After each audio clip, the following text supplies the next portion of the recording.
just a bit. We have something quite special for us because I think we couldn't imagine like a front-end conf without him. Vitaly was here at the two preceding also conf we did organized before. I mean, I guess if you are here, you probably know Smashing Mag, which is the editor of, and I'm really glad to have him here today. So please help me. All right, guys, welcome to the afternoon. Thank you. We're gonna start with the first talk with Roger Duder. He does already. Okay. Sorry for that. Okay, it's all yours. Thanks. Hi, guys. So they gave me food coma slot. I really appreciate it. After 2 years of the conference, they gave me a coma slot. That's very considerate of you. So, sorry? We'll see about that. So, that's me. My name is Vitaly. I'm editor-in-chief and co-founder of Smashing Mag. And how many of you know Smashing Mag? You know how it works, right? Keep your hands up, please. It's kind of a little tradition. Oh, keep your hands up. Oh, damn it. Okay. That's nice for the smile. Oh, you're the happiest people I've ever seen. It's unbelievable. So this is me, and I'm the guy behind Smashing Mag, an online magazine for designers and developers. How many of you are front-end developers? Marketing people? Oh, we need to talk. Do we have back-end, hardcore back-end guys? Okay. Lawyers? Not even one? Oh, damn it, right in front of me. That's terrible. But that's fine. That's okay, that's okay. So I'd like to start with a story. So this is a story. Yesterday, 2 a.m. in the evening, in the night, I get this wonderful image first. And then just 20 seconds after that, I get this image.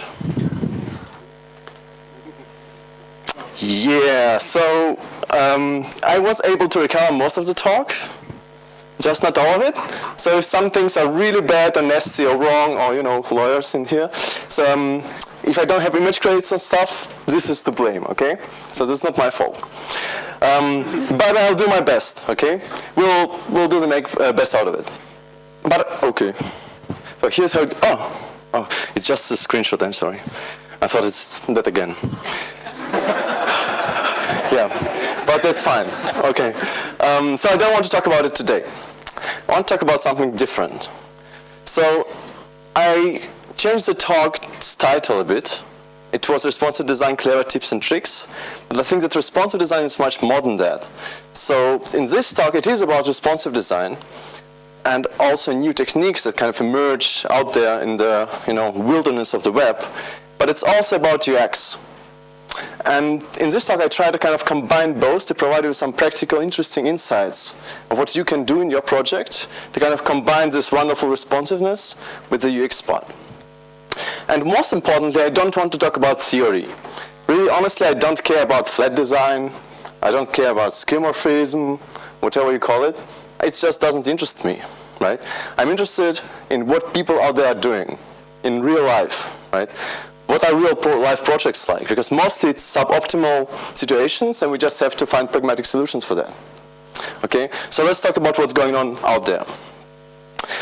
So if you think about the web, this is probably the image that you have in your mind.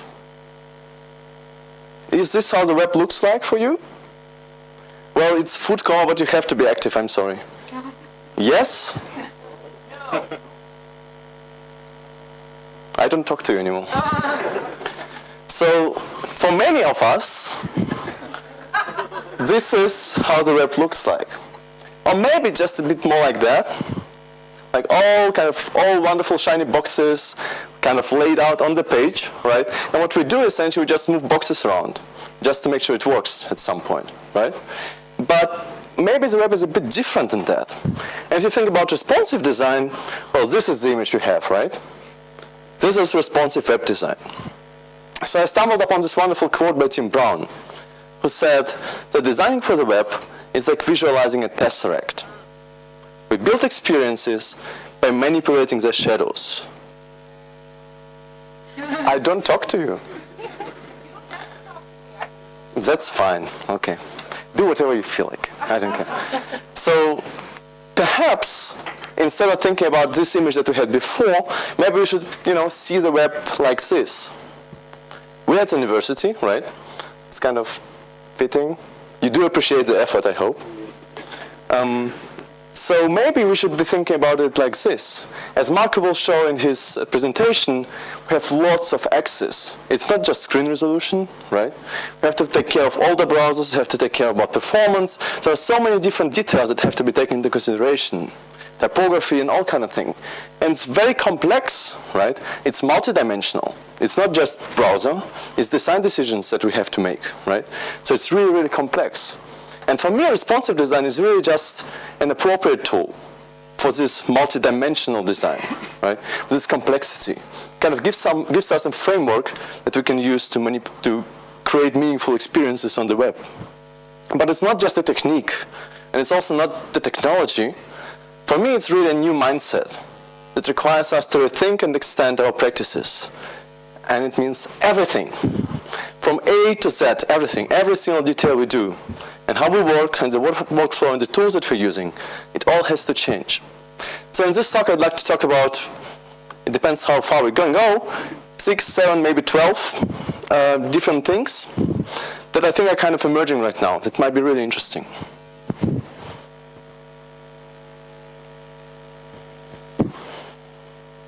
So we have this complexity, right? But how can we deal with it? It's not easy. How do we need some kind of a framework or something that would help us to manage the complexity, right? And we can't go this way, can we? Planning, then we produce static wireframes, then we produce static designs, then we code it, we give it to developer, right? And then we just launch it. I mean, you can't just have thousands of PSD mockups, right? You can't just do it all over again. It's not how it works today. You have too many variables, too much complexity to deal with. So what do you think about something like that? Paul Rand in the 60s was asked to design a logo for Westinghouse. So he had to design a logo, just a logo, right? But what he did instead, he was thinking about all the different contexts and situations in which this logo can be used. Perhaps it could be used in the packaging, it could be used on a car, it could be used on a light bulb, it could be used everywhere. In print, right?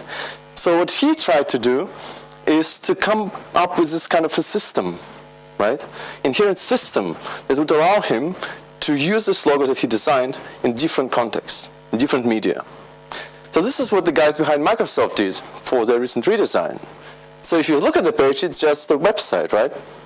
Layout, nothing special. But this is how they built it. So every single module, every single component was assigned a certain priority. So they were thinking about building a kind of a library first, right? Different components first, and only then would they go and build these layouts. But these layouts are not built because somebody just went and put out a grid and did this. Instead, they're just kind of building things together, combining different components of the library together. So Dave Rupert, who was the lead developer on this, said something really interesting, what I think is really important. The Microsoft homepage is comprised of Lego-like building blocks designed to be combined together. Today, the deliverables could look a lot like fully functional Twitter Bootstrap style systems, which are custom tailored for your client's needs. And this sentence changed everything for me. Think of it as tiny bootstraps for every client. Isn't it mind-blowing?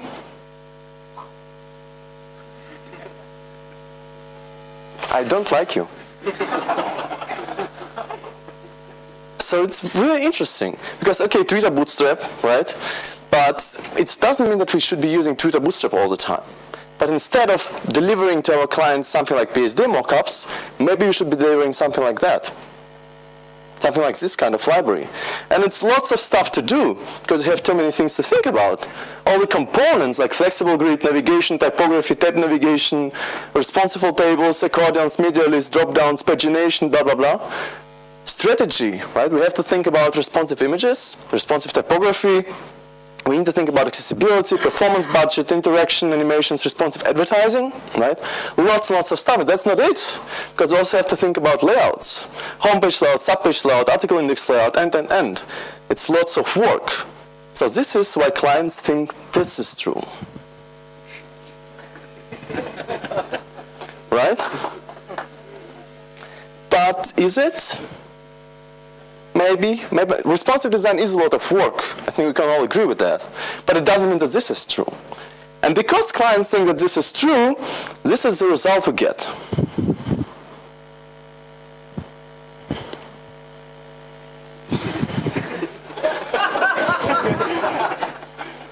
So I was doing it as well for a while. It's so much fun. You should try it out. It's like relaxation, yoga 2.0, whatever. It's really amazing, right? But I don't want to go this way. I just wanted to show it because it happens a lot, right? I think that responsive design doesn't have to be expensive. And if you're used to designing responsively, and if you have your own workflow, and you know how it works, it's actually maybe even easier than before, right? You just need to learn how to do it. But we've been here before, we learn all the time. So, as Elliot said, once you overcome this initial struggle of adapting to a new process, designing and building responsive sites needn't take any longer or cost any more money. But we need a framework for that, right? So this is where atomic design comes into play. How many of you have heard of it before? Okay, some of you. So, atomic design is a very simple concept. Essentially what you do, you build, in your production process, you build the site in 5 steps. From atoms to molecules, organisms, templates to pages, right? So let's go into details. Atoms are essentially the simplest building blocks of your design, right? Think of it like the smallest atoms that you have in your website. For example, label, input, button, right? The simplest thing, the thing that you can't separate anymore, right? Without losing their meaning, right? Then you can combine these atoms and build molecules out of it. So here we have a nice search box, right? It has a button, it has a label, it has an input box, right? So we have a molecule here. But then we can also comprise a group of molecules into an organism. This is an organism, right? We have a search box, we have navigation, we have a logo, maybe something else as well, right? And then we could kind of break the medium and go and create static HTML prototypes. This is what, a template could look like, okay? This is a page, and if we want to go further and increase fidelity, then, well, here we go. This is our page. Going from low fidelity to high fidelity, right? But the best thing is, you have a really systematic approach, right? Because you're building from the top, you're creating these little things, little building blocks, then just combine them as Lego and create a website out of it. Does it make sense to you?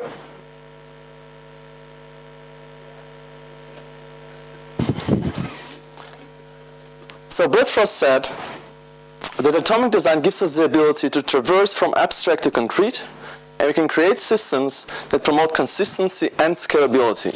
And what's really important, I think, is that we assemble rather than deconstruct, right? Because if we are delivering PSDs, this is what developers then have to do. They have to deconstruct stuff. But here we kind of create these building blocks that can be used right away. And there are a couple of really nice advantages here. Obviously, it enforces consistency, systematic design, but also if you need to change something, right? If you need to change something, you don't actually have to look for it. Because you have your modules, you have your atoms, then you have your molecules, and then you have your organisms. So you just look at the organism, then you look a bit closer at the molecule, and then you look at the atoms. Then you can just change the atoms, and the whole design will change. And if you combine it with BEM, do you know BEM methodology in CSS? Okay. Then what you have is a really nice systematic approach because you have really one-to-one mapping in your code and in your design, right? It's really nice. And the relationships between modules are clear because you just have this really nice, clean structure. So we go from abstract to concrete. We have atoms, which can be used for pattern libraries, right? We can use pages to give our clients something to review, and the rest is just for building, like HTML prototypes and so on. So, as I said, as a final deliverable, we have our pattern library, which is nice. So this is how it could look like. This is something that we could deliver to the client to ask him what he thinks about it. It's not really a website. but it kind of gives this atmosphere of what might work, right? How it would feel, right? What the elements would be like. And then because you have all the atoms in here, like the icons and the buttons, and have this little organism here, you can just build on top of it and build it together. And it will be consistent because it has to be, because this is the system. Or it could look a bit different. This could be another one, which goes in the direction of element collage, right? When you actually just provide a set of elements to give your clients an idea of how things would look like. And this element collage articulate ideas for a few key organisms, just to give you an idea of what it means, right? And you would say it's a lot of work, and it totally is, but Brett built Pattern Lab, which is a really nice tool, which is based on this concept, and you can go ahead and actually design all the atoms, and then build all the molecules, and then build all the organisms and tablets and pages right in there. Which is really cool. Saves a ton of work. But it means not necessarily mobile first, but these atoms first, right? Just an article for you to read if you want to learn more about this.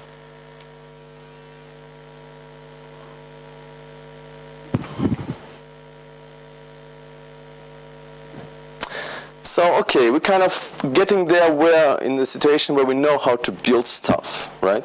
So I have this systematic approach, which is nice. But what about interfaces? Interfaces are kind of difficult to master, right?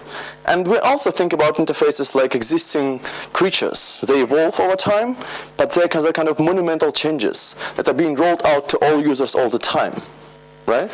Maybe you could think about differently about this. So here's an idea. Alan Greenstein said that your proficiency in a product will decay over time without usage. As such, this proficiency is reflected in experience decays over time. This decay should be avoided at all costs. Experience decays. It's fantastic. Do you know what it means? Do you know why it's cool? Why it's important? If you don't use an interface, then the interface doesn't really interact with you. So your knowledge of the interface changes over time, right? So the interface should change as well. Just as you change your experience with the interface, so should it change to what you do with it, okay? So here's an idea. We should be seeing usability as a moving target rather than a fixed value, so that users get smarter in a product as they keep using it. And an interface should adapt and enable users to kind of become more efficient at using it, right? So what if we just change the interface as the user moves from different stages of proficiency? So here's how it could look like. Let's say we have a nice interface, and as you sign up, you have this wonderful signpost button, right? But then, does it make sense to have the same button all over again if the user knows how the interface works? Maybe the interface could, become subtle and fade away over time, right? So that over time, we have less and less interface and more space for users to actually do what they want to do, and efficiency. Do it efficiently, right? So it's simple, more or less. The only thing we have to keep in mind is that every interface element regresses over time. So if users don't use it, we have to make sure that it's still prominently available, right? What we need to do, we have to keep track of what users are doing and just observe the usage of the features. Then we have to create a proficiency profile for every user. And as the feature is used more, we just start reducing the so-called hand-holding, right? Making the interface a bit simpler. So we just need to define a proficiency level for each feature and then have a couple of different designs for each feature as well, right? And if a user doesn't use a feature for a long time, well, the interface has to regress back to level 1. And if the feature is being used more and more, we just have to keep the user going through the different levels of proficiency. Does it make sense? I know that it's boring right now, but I think it's really, really important. It's really important, powerful concept. Just bear with me for a second. It's going to be fun.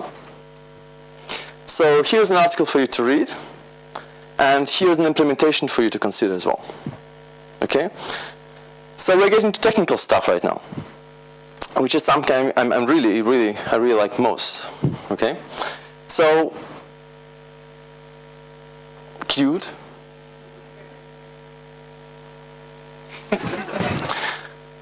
So, of course, we don't want to recreate graphics for every single, wonderful device that comes out there. Like when the new iPad comes out, we don't want to recreate Retina graphics or Retina 2 graphics or whatever for it as well. We need to have resolution-independent graphics, right? For both illustrations and images and icons and photos, right? So how can we do it? So of course there are two options. I'm sure you know both of them, right? We can use SVG and we can use icon fonts. How many of you use SVG? Who prefers icon fonts? Who doesn't care anymore? Okay. So both options are great, right? And SVG is really easy. So think about sprites, right? So this is how we used to do PNG sprites in the past. We just have our wonderful unordered list, and then we have a couple of items, and then we have our classes, and the CSS is just we're using background image and background position property, right? This is easy. Well, we can do SVG sprites. That's easy as well, right? We just need to define the background size, to define the canvas for the image, then we're ready to go. So this is kind of has been done, it's easy. But really, honestly, do you like sprites at all, like as a concept? Is it fun to update the PNG sprite or SVG sprite? Who enjoys it, like, beats the hell out of you? Even one single person, no? Okay, you're weird people, seriously. I don't like it either, just saying. But we can get better than that. So what about stacks? So we can use SVG stacks instead of sprites. Here's an idea. As you know, SVG is a text file. It's markup, right? So what if we define all our wonderful icons in the SVG file, and then by default they will be displayed none, right? But they will be displayed inline on target. So in the background image in CSS, we can just define the URL and the hash and the ID of the icon. And if we do that, the icon will be displayed. If we don't do it, it won't be displayed. Is it cool or what? So who is happier now? Yeah, excellent. So this is a really cool thing. And it works, right? So I highly recommend you to check this out. This is really, really nice. And SVG in general is pretty cool, actually. So we have good SVG support, except you know who. We also have a problem with Android 2.3, which is kind of annoying.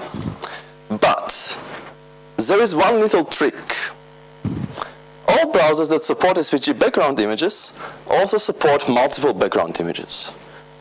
So that means if we need a PNG fallback for IE8, we can just use background image, default the PNG one, and the multiple backgrounds for SVG, and we're all set. We don't need Modernizer for that, right? And that's really nice. Or you can also have this wonderful SVG image trick, which essentially says, okay, so I can have my SVG file, have an image tag inside, and I can also have xlink href attribute for SVG, and for the backup, I'm using source in SVG, svg.png, and then the best part is the browsers don't care. The ones who do care, who do understand SVG, they will get it. The ones who don't understand SVG will get this one, which is perfect. No need for Modernizer, really. Okay? So this is pretty fun. This is pretty cool. So the second option is, of course, icon fonts. And you know how it works. We have this wonderful bulletproof syntax with smiley on it, obviously. And we have essentially what we do. We define our classes, we define our font family, we define all the different font formats. And then what we're using is we're using content property, kind of pick the glyphs that we like, and then we append it using the before pseudo class, right? So this is what we've been doing for years now. This is easy. We can also use data attribute in HTML5, which is even easier. I'm sorry for the quality of the projection. And then we can just use content property again and just grab the attribute from HTML, and we're ready to go as well. So it's really easy, right? But here is something cool. This will change your life forever. Are you ready for this? Are you? Okay. So here we go. And this is really amazing. This is really cool. So here's an idea. What if we combine icon font glyphs to create complex multi-layered icons on the fly. Okay? So we split apart the components of our vector, we add each element to the icon font, and then stack them in CSS to create a new icon. Okay? So let's say we want to create this wonderful weather icon. So it has different components, right? We can have a cloud, we can have a sun, we can have gradient on the sun and on the cloud. We can maybe color it a bit, right? And then we can position it in a bit to make sure that it's, works. And here we go. We don't need an icon for that. We can just create them on the fly. This is how the markup looks like. Yeah, but hey, it works. Right? It's a bit hacky, right? But I'm sure you can improve it. It's pretty cool, actually, because you can do a lot of it. You can also, with it, you can also include textures and all kind of really crazy stuff. This is pretty nice. I can text this article to read about that. And of course, we need to consider that, okay, if we're using a web font, we don't need to use a whole web font library, right? We have N-type and font awesome, which are amazing and huge, and have every icon you probably need, right? Also excellent support, they work just everywhere, right? But it's better to kind of build these custom small bundles, right? With Fontero and tools like that, where essentially you can just pick the elements you need, the glyphs that you need, and exports it for you in a web font right away. Right? You have all the free fonts available there, you can just grab the ones you need and you're ready to go. Or you can actually use Icomoon, which is even better because you can also design your icons in there. Also pretty cool. So now it's getting more interesting because some people, like you, are coming up with really creative, crazy ideas for your professional workflow. So this guy is thinking, yeah, so I need to design a wonderful SVG icon, but then I have to export it, and then I have to prepare it for the browser, then I have to reload, it's in the browser, right? And then I kind of can preview it. It sucks. So he said, okay, what if just the moment I draw a point in my image editing software, it automatically, using the terminal obviously, exports in all the files that I need, like SVG with PNG fallback, and automatically, of course, you have with live reload it being reloaded in the browser as you draw your wonderful pixel. Isn't it wonderful? So this guy is crazy. He is using like 8 or 9 tools together to make it work. But hey, it works for him, so it works for us as well, I guess. Right? It's really cool. I really highly recommend checking it out. It's excellent. You just draw it in Sketch, and it appears in the browser right away. Amazing.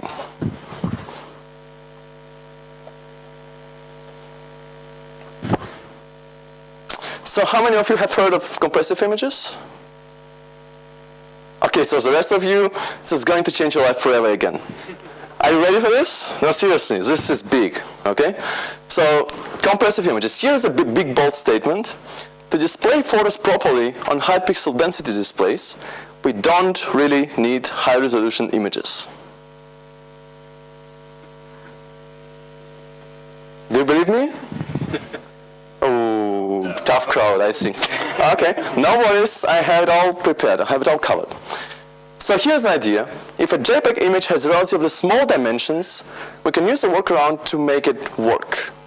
Given 2 identical images that are displayed at the same size on a website, one can be dramatically smaller than the other in file size if it's A, highly compressed, and B, dramatically larger in dimensions than it is displayed in. Let's look at an example. Here you have a terrible quality image displayed in 600 times 400 pixels. The worst quality you can get, right? It's 600 times 400 displayed in 600 times 400. File size is 7K. So what if we display it in 300 times 200? It looks a bit better, isn't it? A bit sharper, right? If we compare it now with the wonderful original image, which is saved as 300 times 200, most people will notice the difference. This one has better quality, obviously. So if people want to save the image, well, this is the way to go. But most people, if they just want to see an image, they will not notice the difference. But this one is 7K, and this one is 21K. Huh? So here's my magic trick for you. And it works. So on all the different devices, in case there is rendering involved, it has to be resized and so on. So if you have lots and lots of images on your site, it's probably not an option for you, right? But if you care about performance, really, and you have a couple of images that have to be optimized, why not? This poor guy, he ran so many tests, and then I tweeted him, and then he did more tests. I just feel sorry. Oh, it's live. Okay. Hi there.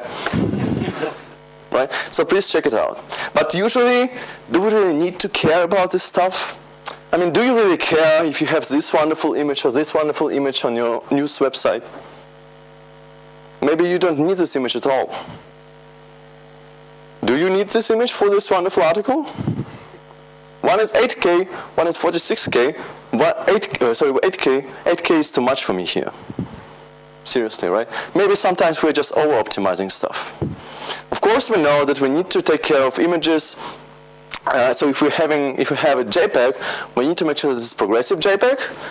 But there is a little problem with that, because on mobile, if you do have a progressive JPEG, the JPEG file, actually more server requests are sent and increase latency, so that you essentially have more latency if you're using progressive JPEGs, which is kind of hacky, but this is how it is. Okay, but progressive JPEG is still a best practice. And we can optimize stuff, you know how it works. We can use tiny PNG or JPEG Mini for PNGs and for JPEGs. But if you really care about your workflow, you won't do that. You will go terminal, right? Of course. So there is Image Optim command line, which is really brilliant, which combines all these different tools, and you just put your images in a directory, then you run it command in a terminal. Here you go, ready to go. Another one, oh sorry, I didn't include another one. Different version, of course. But actually, when it comes to images, we want to have this, right? We want to be able to deliver different images to different resolutions. But we can't do that, can we? It's the only thing that would make us happy, and we can't do that. So the good news is that the source set is implemented in WebKit now. So yay! But picture element is not, yay! But we are getting there, slowly, but we're getting there. In the meantime, we have to use picture fill or Tyson Metanic's branch of it, which kind of gives you more granular control about how the images are displayed and what kind of images are displayed, which is really, really nice. It has 6 comments on his release page. 6 comments. It's brilliant, right? So definitely check it out. So there is a hacky way of doing things, and this is called clown car technique. This is like, if you really want to get dirty, yeah, you could do that. So I will go really quickly through this. So we can use media queries within SVG to serve write raster images without double markup. So essentially this would be our wonderful markup for responsive images. Kind of clean, I would say, right? But then in your SVG you have all the different images defined with IDs, small, medium, big, huge, and you have your wonderful media queries within SVG. So you say, right? Well, it totally works with background images, of course. With normal images, you still have the loading issues. But there is a workaround for that if you're using object tag and a backup for that. Don't go this way, please. But the most important point here is there is a big, big, big advantage of doing this. And the main point is these media queries in SVG, within SVG, are based on the parent element, not on the viewport, not on the screen width. That's a big, big deal. Do you understand why? Yeah. Element queries. Essentially what it gives us, you have local media queries, so to say. So you can be really modular with your components, right? You can just move them around, and then media queries, they don't depend on the viewport, which is too much information for us. We actually want to know how the sidebar what element size would be perfect for specific width of a sidebar, maximum width of a sidebar, not maximum width of the whole screen, right? It would be really awesome to have that, okay? And the other thing is, it's kind of nice to have all image options encapsulated in one file, right? But it's hacky, we can't do that, actually, in production mode. But it's kind of cute, in a very strange, hacky way.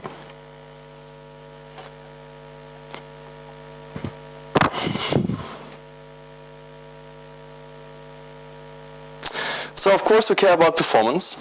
So when you care about performance, you have to make sure that we load stuff only when browsers actually can display the stuff and when users actually need the stuff, okay? So this is a concept we know, right? It's actually conditional loading is nothing less than state-of-the-art progressive enhancement, right? But we really focus a lot on performance this time. So here's what The Guardian does, for example. It's very interesting. So they consider 3 different types of page content. The core content, which would be text, articles, essential HTML and CSS, not JavaScript, right? So this is what they consider to be the usable non-JavaScript enhanced experience. Enhancement, right? So this is JavaScript, touch things, enhanced CSS web fonts. So they're not the core content. Web fonts are considered to be enhancement. And obviously leftovers, things that people really don't care much about, like advertising, analytics, and stuff like that. Third-party content, your favorite weather application, whatever, right? So we have these 3 different types of content. So the idea is we load the core content first, then we load enhancement and DOM content ready, and then leftovers on load. So we have a really nice clean separation. So we have content being loaded right away, and then all the other stuff is being loaded later with JavaScript and web fonts, right? Which is really nice and clean. But images, what do we do with images? Yay! It's kind of, yeah. We don't use the image tag. Yes, this is, yeah, don't throw stones at me, please. But it's, in terms of performance, it works. Like it loads really fast, right? And then you load images only if you can load images, right? They're using data as source attribute, data attribute in HTML5. Yeah, I mean, if you have to take care about performance that much, that you're ready to go this way, why not? If it works for The Guardian, I'm sure it will work for you too. So you can say, yeah, so JavaScript, why do we care so much about JavaScript anyway? Well, we don't have any non-JavaScript users is wrong, because all your users don't have JavaScript while JavaScript hasn't loaded yet, or your JavaScript hasn't loaded yet. So if you're on a bad connection, somewhere in a train, and the connection is shaky, it's very possible that you don't have JavaScript available at all. So if your site relies on JavaScript, you see nothing. Okay? So we have to take care of JavaScript. But of course, we can do it in a smart way by just loading it asynchronously using async and defer in HTML5. And this is the only thing you need to do, right? If you insert a script, you can insert it in the footer, right? But you can also use async to kind of say to the browser, hey, optimize it for me. And the browser will do a good job of optimizing loading time for you, loading of the JavaScripts for you. But there's a wonderful isModern function or variable in here.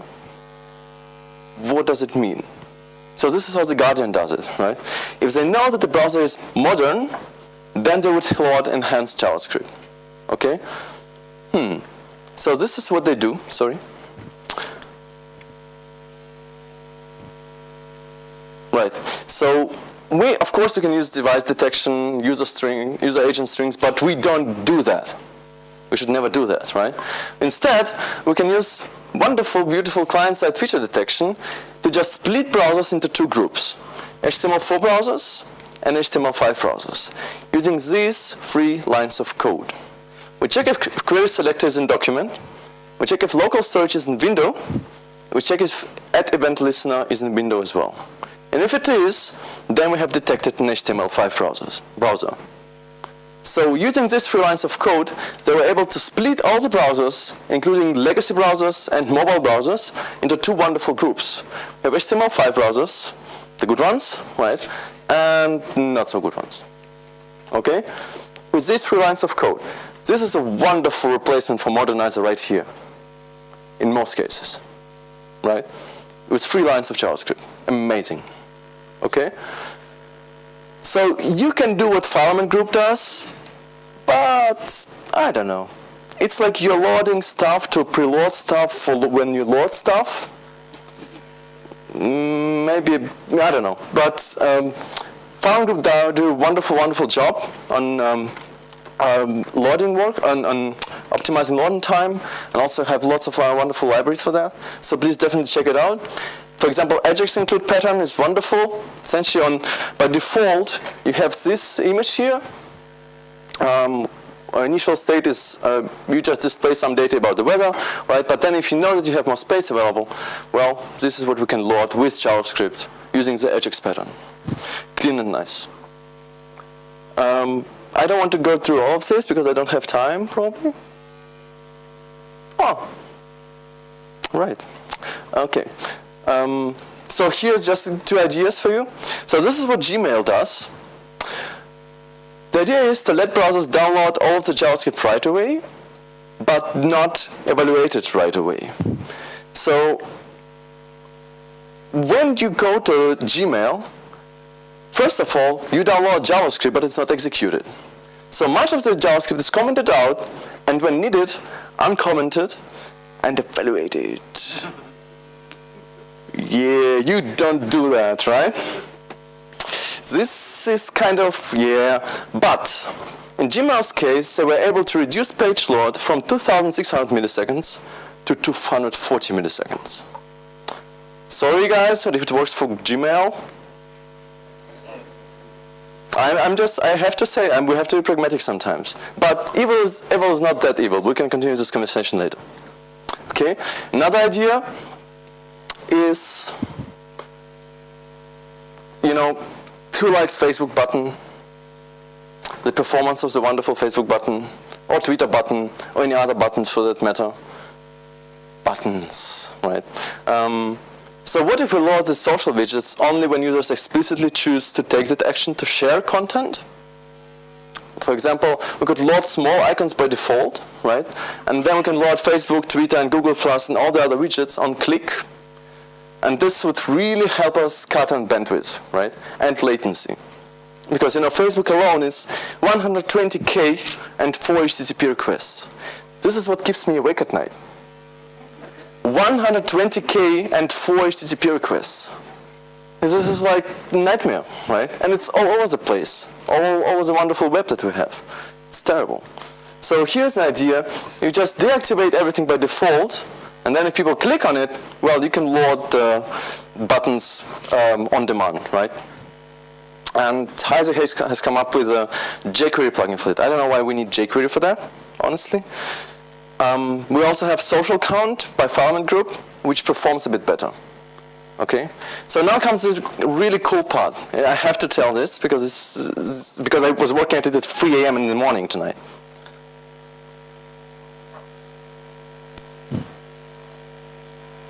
Okay, I need more sleep, by the way.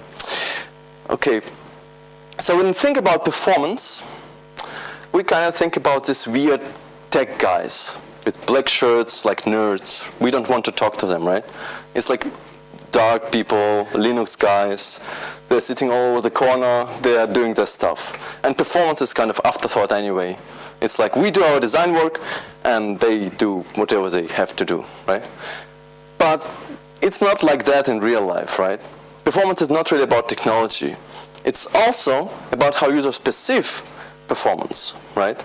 So there was an interesting study by Stephen Shaw recently, who found out that if we want our users to have a noticeable performance, notion of increased performance, we have to improve performance by 20%. 20%. Unless you're terribly bad, increasing your performance by 20% is almost undoable. Right? It's really hard to go this way. So what if we just take it? why not? Okay, we can't improve performance anymore. Well, we can fake it. Okay, so here's what we could do. We could perform actions optimistically. Okay, let me rephrase faking a bit. We can just pretend that an action succeeded right away. So if an image is uploaded to an interface, so yeah, it's done, right? That's fine. It's right there. But if something comes up, if there's a problem, we can have a nice pop-up saying, hey, you know, things suck sometimes. Please try again, something like that. Okay? We could make it happen. We could adaptively prefetch content. So it means we can just kind of reprioritize loading based on what user does. Okay? I'll show an example in a minute. And we can kind of move bits around when nobody's watching. So let's say we can just keep users busy while boring stuff happens, okay? Meaning that, you know, the user has to wait because the image is being uploaded. Just ask them what their favorite movie is. And then you can create a wonderful gravity icon for them based on their preferences, or on their, you know, the favorite movie character, stuff like that. It's kind of cute. Do you think I'm stupid? No, it's like people do that. I don't just make it up. Okay, so let's look at how Hugo Boss does it. And if Hugo Boss does it, okay, so here's an idea. You have a product page. We just load a bit of JavaScript to show this wonderful button on load. Okay, now that the mouse is within 200 pixels of the button, let's just start loading the JavaScript for writing a review. And then the user clicks on a button, it's there right away. Isn't it cool? Hello, everyone? Okay, so it's pretty interesting. So we're in the university. You know what it means? I found a wonderful paper on faster progress bars, manipulating perceived duration with visual augmentations. It's really amazing, by the way. You should definitely read it, by the way. Seriously, I don't kid. I'm not kidding. So the best part about it, they did a study on how people perceive loading bars. They did tested lots of different loading bars. And it turned out that some, you know, have a better perceived performance than others, right? So if you look very carefully, you'll find out that the optimal style is the backwards moving and decelerating reprogress bar, okay, which made the load time appear 11% faster than a solid colored bar. Okay, so if you have to make your users wait, then do it this way. Okay? Okay, but I have a wonderful tip for you. Because you think, I just, you know, make it up. I'm not making it up. There is a library for that. So you can use progress, a nanoscopic progress bar, featuring realistic trickle animations to convince your users that something is happening. It's kind of cute, actually, right? Well, might make sense for you as well. If you want to improve perceived performance, this is the way to go. But of course, we need to think about the actual performance as well. So we should be treating performance as a natural design feature, not as, you know, things that weird dark guys do. Okay? So I don't mean to offend anyone, by the way. If there are any weird dark guys, please come to me. You can go have a beer or something.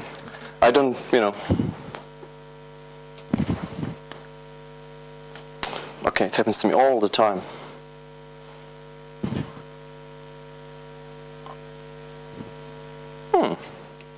Keynote screenshot? No.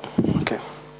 So what we can do, and this is what Tim Caddick actually proposed, we can just set a performance budget, which means this is a notion of performance in your project document. So when you send a brief to the client, I have 5 minutes, right? Do I have 5 minutes?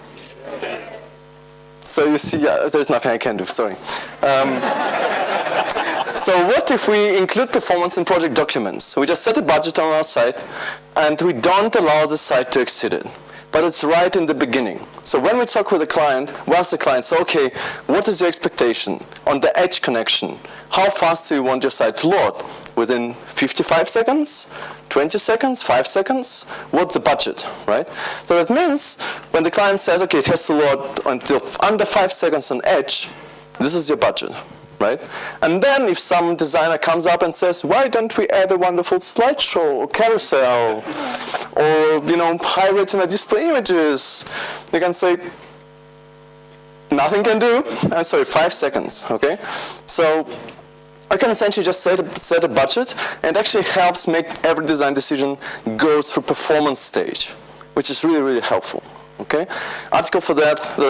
I want to show you something cool because we have 3 minutes left. Of course. Okay, and this is, yeah, I really have to show it. I'm sorry. So we've been doing a redesign, a smashing redesign recently, smashing shop redesign. Sorry. We were thinking, okay, so what can we do to improve the checkout experience? Okay. So we're thinking, okay, so what if we try to make it a bit more clear and straight, and also more engaging for the users to create a delightful experience? So we're trying to detect, okay, some clients, some customers coming to the site might be wondering, okay, if we order books, which we totally have, obviously, will it be shipped to our country? So we can detect it, and then we can reassure the customer saying, hey, sure, we deliver books to Germany or whatever, okay? We can actually think, okay, input mistakes. If somebody makes a mistake in the web form, we don't show the actual right fields, but only error fields. So we have this wonderful view where only mistakes are shown. If we know that somebody is in the checkout for more than 45 seconds, please don't tell anyone, for more than 45 seconds, we're giving a $5 discount for being patient. Okay, so if you're on a really bad edge connection, you're getting a discount just to keep going. If we know that the credit card is declined, we can provide alternate payment methods. Sometimes it can be, hey, just, you know, try different credit card or whatever. Okay. And also after the first purchase, we give a discount for the next purchase. This is what we're going to do in redesign when we are rolling out next month, I guess. And we also, if we have a large purchase, you take pictures of that. Of course you do. We send a handwritten thank you note. Okay. And also, it's really kind of cute. So because we want people to be engaged while they're waiting, we will ask them maybe for a favorite movie character, right? And then when they told us what their favorite movie character is, we're going to draw a little picture, and this will be the avatar in the dashboard. Okay? So why am I telling this? I want to show the video, it doesn't matter. I want to show it because of this.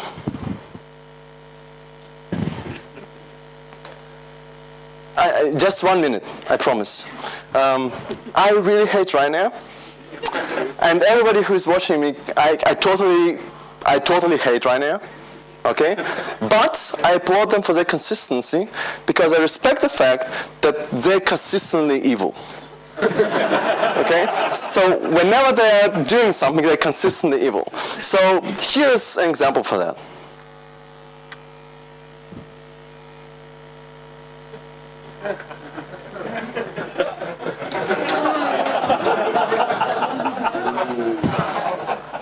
Now, isn't it friendly and engaging and delightful experience, the experience you always want to have?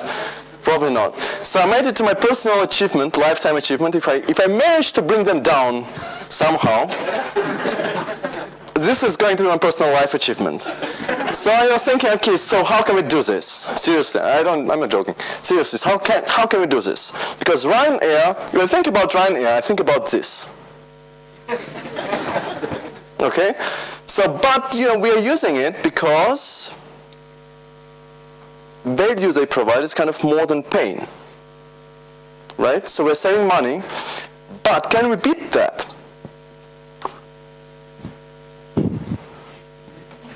So what if we have a wonderful, wonderful experience and do provide the value that Ryanair provides as well?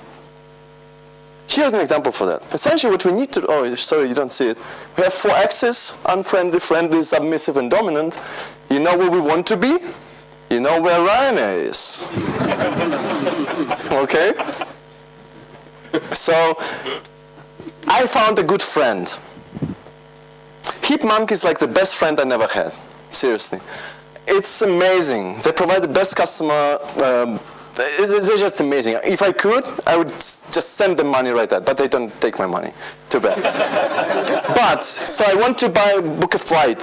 So I book a flight and I can actually say, okay, maybe I want to fly between June 5th and 7th, and maybe I will depart on June 3rd or 4th. I don't know, just give me the best rates, right? And they look for it, and they look for it, and they look for it, and they give me all this overview, where I can sort everything by agony. It's like they feel my pain against Ryanair. Okay? They actually sort this by agony.